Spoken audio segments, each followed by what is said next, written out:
Welcome to Off Grid Shop, Oregon. Please like, comment, and subscribe for cleaning your kitchen and your bathroom with power tools, manly life hacks involving welding, maybe a Ford truck, maybe a mini bike, stuff like that.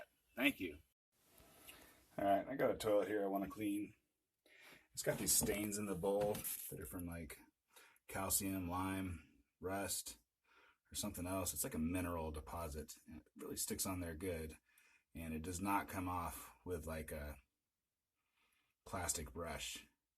So I want to get a cordless drill in here and see if that will do what is normally very, very difficult or almost impossible to get off.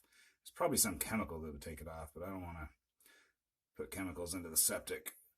There's microorganisms in there that, whatever, do an important job, and chemicals might hurt them.